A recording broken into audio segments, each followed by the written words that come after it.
Alemlerin Rabbi Allah'a şükürler bolsun. Peygamberimiz Hazreti Muhammed aleyhissalama, onu uyuyanlara ve onun sahabalarına salavat ve salam olsun.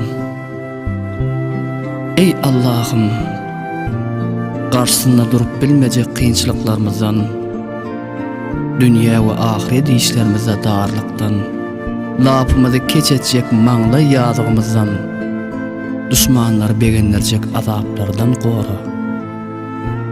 Ey Allah'ım, günahlarımızı bağışla, bize rahmet, bizden razı ol, ibadatlarımızı kabul et, bizi cennette koy, cehennem atasından utur, dünya ahirete değişti ehli işlerimizi düzelt, seni anmak, sana şükür etmek ve kuv ibadet etmek için bize kömek et. Ey Allah'ım, ehli işlerde ahirimizi kuvvet, bizi dünyanın kaygısından, ahiretin azabından koru.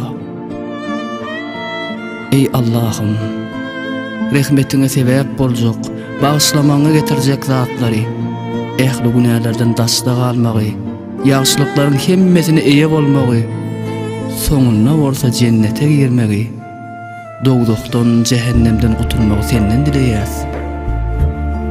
Ey Allah'ım, hiç bir günahımızı koyman hemmesini bağışla, hiç bir gayrıyımızı koyma bizi şahatlanlar, bize ehli borçlarımızı ödeyip bilecek güç, kuvvet ver.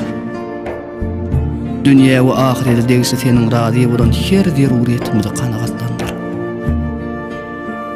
Ey Allah'ım, bize dünyada yaxşılık ve qowluk, ahirette de yaxşılık ve qowluk ver.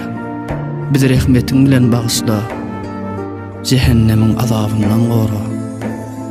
Ey Rabbimiz, ehli musulmanlar hasap sorulacak günü rahmetin bilen bağışla. Ey merhametlilerin merhametlisi. Esselamu aleyküm ehli peygamberlere. Şükür dine alemlerin Rabbi olan Beyik Allah'adır.